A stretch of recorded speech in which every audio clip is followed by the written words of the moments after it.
Hello everyone, Lytro Storm here, and today we are going to continue What If Tenshinhan Was a Saiyan. This is part 3, so make sure you have seen the first 2 parts, which will be linked in both the description and comments section. And with that, let's just get into the video now. In space, King Cold has decided that Ginyu and his men have had enough time to train. It is time to go to Earth and claim their revenge. Ginyu in his new body has managed to reach about half of his original strength, so a power level of 60,000. Meanwhile, Kui, Dodoria, Zarbon, and Jace have reached the 200 to 400,000 range. It shouldn't be very surprising, as they all have had a year and a half to train intensely with each other. I think the average soldier Cold brought with him originally would be anywhere from 10 to 15,000 as well, since they were training too. Anyway, Cold decides to set off to Earth, and they eventually arrive the same time he did in canon. Sensing an energy similar to Frieza's, as well as some other familiar energies, the Z-Fighters all decide to check the area out. King Cold then steps out of his ship and announces that he is here to take revenge on the ones who killed his son. The Neo Ginyu Force then step outside, followed by all of the normal grunts. Tenshinhan realizes that he shouldn't have let them go before, and prepares himself to take them out for real this time. Ginyu even makes his presence known in a new body, which shocks the gang. Anyway, Cold sends his men out to kill all the Z-Fighters while he faces off against Goku. Gohan, Yamcha, and Krillin all proceed to beat down on the random goons, while Tenshinhan, Chaozu, Vegeta, Yusheng, and Piccolo fight the Neo Ginyu Force. Of course, they are just going to win pretty easily with no difficulty whatsoever. Ginyu attempts to steal someone's body, but Tenshinhan fires a Dodon Ray to stop that from happening. At that point, the rest of the squad is at their mercy, and both Vegeta and Tenshinhan want justice, so they proceed to kill all of them. Tenshinhan had already given them a chance before by letting them all go despite what they had done, but they just came back and tried to kill them again. So, if they're not going to stop, they just need to end them themselves. Meanwhile, Goku has already gone Super Saiyan and completely washed King Cold before he could do much at all. Cold offers him to become his son, but Goku is obviously going to refuse that and just finish him off. And no, Goku wouldn't spare him because of his arc of sparing villains is already over. We know future Goku killed King Cold in the original story, so it shouldn't be a surprise that he kills him here. With that wrapped up, our gang returns to their normal lives a few years later. Goku dies from the heart virus, and following that, the androids arrive. Now I'm just gonna brush by all this really quickly because I don't see too much really changing. Maybe Tenshinhan sacrifices himself against the androids to save Chaozu, Yusheng, and Gohan in the initial battle. Chaozu will just die in a later fight though, and Yusheng might survive long enough to train Trunks, but with the 2 androids seeing 2 Super Saiyans, I doubt they'd let both of them live. So Yusheng would just die at some point, and then Gohan dies after that, like he did in canon, and I don't see the 2 getting together because of some later stuff that I'm going to bring up. All that's going to change here is that Trunks will be a bit stronger from having 2 mentors. Also, Trunks would still be born, due to Vegeta still hooking up with Bulma at some point. So yeah, he's still here. He might be somewhat younger because Vegeta is newer to Earth, so he would have even less of a connection to Bulma, but there's really not that much difference. Anyway, Trunks eventually goes to the past and kills King Cold himself. After that, he explains the android threat and gives Goku the medicine for the heart virus. He then spars with Goku before dipping, and so at that point, the gang all realize that they need to train intensely. Goku, Piccolo, and Gohan will train together like in the show. Yamcha and Krillin still train on their own, but Tenshinhan, Chaozu, Vegeta, and Yusheng will train with each other. This is going to give everyone involved a massive increase. The reason Vegeta's training with the gang is because Tenshinhan wants to keep an eye on him, and also he knows that Tenshinhan is very strong, so he's going to, just get as strong as he can with him. One night within their first month of their training, Tenshinhan would talk to his wife, Launch. He tells her that he knows they'd prefer only one kid, but if they lose to the androids, like they did in the future, it would be better to have a strong next generation to come after them. Launch agrees, and so the 2 end up having another baby. But after 9 months, it actually ends up being twins. They would be born about 9 to 10 months into the 3-year time skip. But the funny thing is that they're both girls. So now Tenshinhan and Launch have had 3 kids, all of them being female. I thought making him have twins was cool, because then he has 3 children, just like his 3 eyes. I know, it's pretty basic, but I mean, I like it. One of the girls, the older one, would be named Chow Mein, while the other is named Brunch. That way Launch's name still has some input, since it was literally just lunch. The full 3 years would eventually pass, and the gang all meet up. Tenshinhan tells them that Vegeta said he'd be back at some point, so that's why he's not here. Also, Chaozu is able to show up this time since he's much stronger. Goku and Tenshinhan eventually fight against androids 19 and 20 in 2 one-on-one fights. And you know what that means? Tenshinhan unlocked Super Saiyan during his training. So while Goku is struggling, Tenshinhan will dismantle Android 20 with little difficulty. Because Goku is a lot stronger though, I think he will still kill 19 before being taken back home by Yamcha. Android 20 then uses that distraction to get out of there and releases 17 and 18 and also dies to them. 16 is then also released by the other 2 androids, and now Vegeta and future Trunks also show up. Not together though. Vegeta goes Super Saiyan, but since he's much weaker than in canon since he hasn't been around as long, 18 is going to demolish him without any trouble. This makes Trunks fly in sooner to attack, but he also gets trashed by 18, and eventually the rest of the Z Fighters all try to defend him, but things go a bit different this time. Tenshinhan at this point, when using Super Saiyan, would be equal to Android 16. So that means that he'd be able to beat up 17 and 18 even when they're working together. And I know that sounds like a big jump, but remember that he's been intensely training this entire time with multiple training partners. And that's not to mention all his boosts beforehand, which already made him really strong. So now with the others backing him up, the demise of the 2 androids would happen very soon. Thankfully for them, Android 16 also steps in because he doesn't want his friends to die, beating Tenshinhan due to him being tired out from fighting the androids before. They then escape, and our gang decides what to do from there. Piccolo does his fusion with Kami, and goes and fights Cell, and the time chamber is brought up by Goku. I really don't think that everybody would be down with Vegeta going first this time, since he's, a much newer threat, and is very... you can't really assume what he's gonna do. So Tenshinhan decides to go in with Trunks instead. The 2 will actually train together, not like Vegeta and Trunks did originally. Outside, Piccolo still has his match with Android 17, but not just 17. Remember that Piccolo is far more powerful in this story, so he's going to wipe the floor with both 17 and 18 at once. Once again, 16 must step in to help his friends, and with all 3 of them at once, Piccolo does finally start having some trouble. But he uses the Kaioken to keep up and keep them at his own pace. He eventually does start to get worn down though, and that's when Cell makes his return. He quickly absorbs 17 and beats Android 16 up as well.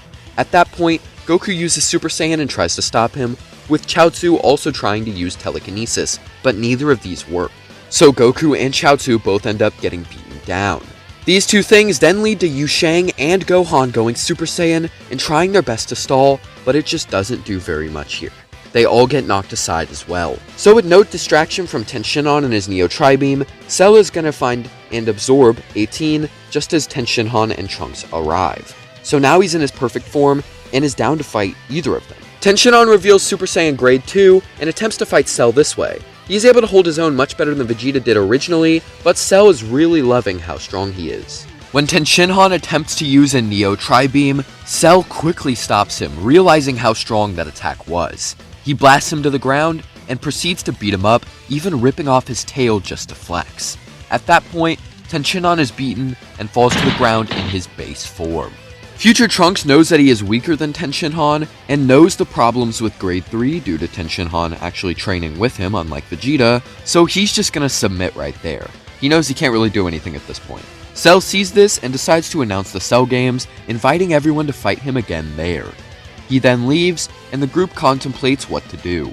They have 10 days to train, so I think we would see Goku and Gohan use the time chamber. Next is Vegeta and Trunks, since Trunks wanted to actually be able to fight this time, so he needs to get stronger.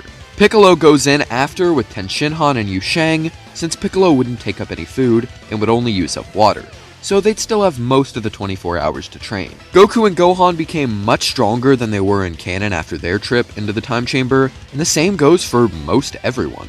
Except for Vegeta, since he was already weaker to begin with, since he started out in the story way weaker because he was just brought back a few years prior. Tenshinhan also unlocks Grade 4 like Goku and Gohan, but Yu Shang doesn't quite do so.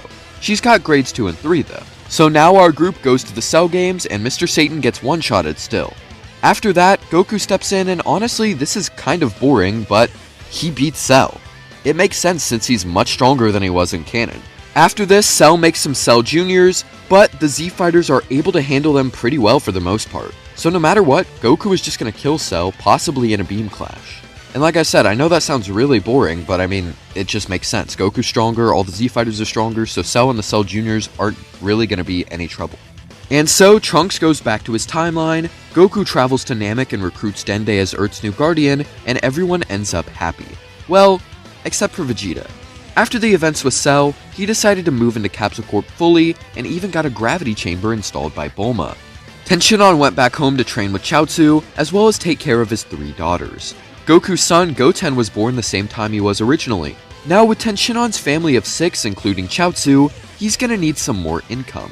I really like the idea from DBZ Kakarot of him having a farm, so we're gonna go with that. And since Goku is alive, Chi-Chi would put him to work as well, like she did in Super. Heck, maybe Tenshinhan and Goku even have rival farms, or Goku works for him. Either way, I just really like that concept. So now we're gonna be jumping 7 years after Cell and into the Buu Saga. Goku has spent his time training, as he usually does, as well as giving his son Goten some training as well. Vegeta does the same as he did in canon, spending his time in the gravity chamber. Tenshinhan and Chaozu continue their own training, and are also occasionally joined by Tenshinhan's kids. Yusheng is now in high school, using her free time to get stronger. She has taken a liking towards Sharpener, one of Gohan's classmates, and the two end up becoming a couple. As for Tenshinhan's twin daughters, let me tell you a bit about them. They're both older than Trunks by somewhere around 2 years. The younger one, Brunch, has launched his split personality, switching from blue to yellow hair.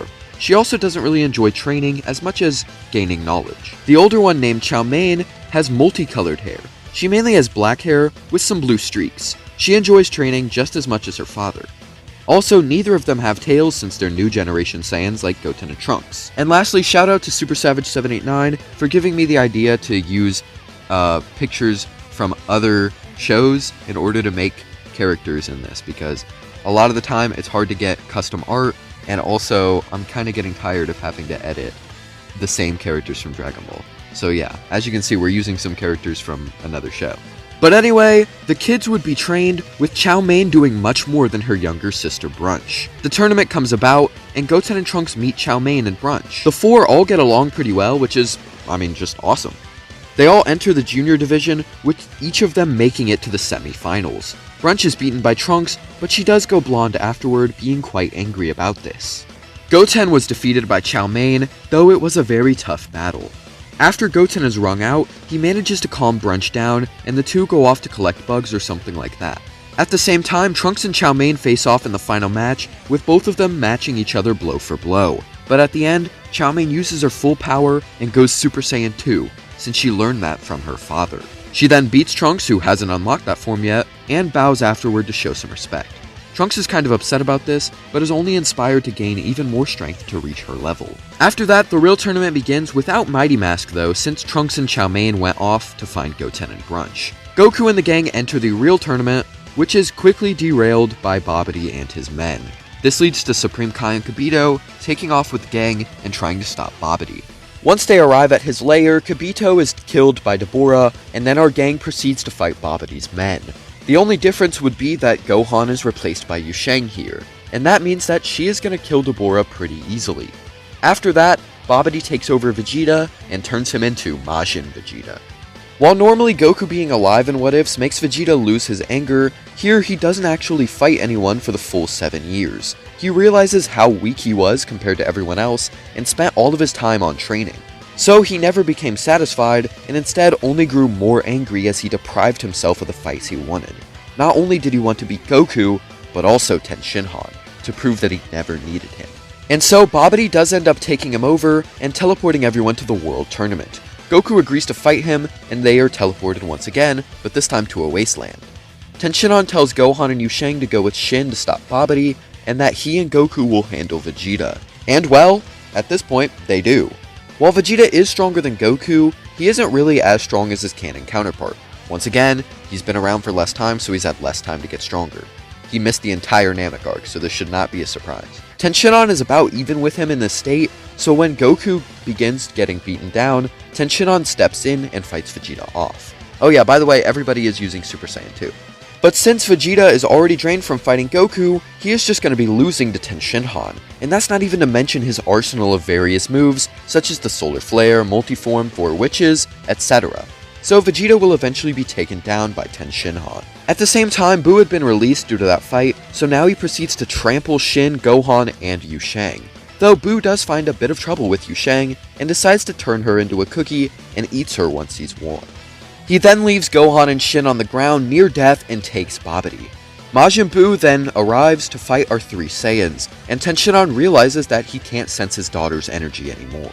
And so with this, he lashes out in rage, attacking Buu with all the strength he has. While this does prove to do something, it really isn't too much to handle for Majin Buu. And so, seeing no other option, Tenshinhan charges up a Neo Tri-Beam as his final attack. He fires one, nearly killing Buu already. The Majin regenerates, but Tenshinhan simply fires another, and another, until Buu is eventually erased. Tenshinhan then collapses to the ground, extremely low on energy. Goku also kills Babidi following that big attack, and so now they are both done for. And in case anyone doesn't think it's possible for Tenshinhan to kill Buu, I want to remind you that the Neo Tri-Beam was a big enough multiplier to hold down Semi-Perfect Cell. And at that point, Tenshinhan wasn't even that strong, he didn't have any extra forms, it was just base Tenshinhan, and then multiplied by the Neo Tri-Beam, was then able to hold down Cell. So if Tenshinhan is around Majin Vegeta tier, a bit lower, but still around there, that means Buu isn't nearly that much stronger than him as Cell was, as Majin Vegeta was still able to do some damage to Buu, and hold his own a little bit. Plus, that's not to mention, even a simple self-destruct was able to nearly kill Buu. So, a huge multiplier like the Neo Tri-Beam on that already strong power of a Majin Vegeta tier fighter is just going to be more than enough to kill Buu. And it's also a rapid attack, so Buu won't be able to regenerate fast enough. And so, once that is finished, the gang uses the Dragon Balls to bring everyone back, and Vegeta accepts his loss. I mean, what other choice does he have? He trained intensely for 7 years straight, got a massive boost from Babidi, and still got beat. Staying angry won't really fix anything for him. Goku, seeing that he never got to fight Buu, would hope that Buu comes back as someone good next time. After that, some time would pass, and Shin and Kibito would head home to their planet, inviting the gang to come there and train. Most decline, but Goku thinks it could be a good opportunity for Gohan, since he didn't really get to defend the Earth at all. It wouldn't be long, just a weekend or something. Gohan agrees and ends up training with the Z-Sword like he did in canon, breaking it and getting his potential unleashed by the Elder Kai. He isn't quite as strong as in canon, but it's close enough. And that's where we'll leave Part 3. If you like this installment, make sure to let me know by liking and subscribing to see when the next part comes out. But as always, tell me if you like this part, tell me what you think will happen next, comment your requests for future videos, and subscribe. Thank you for watching, have a great day.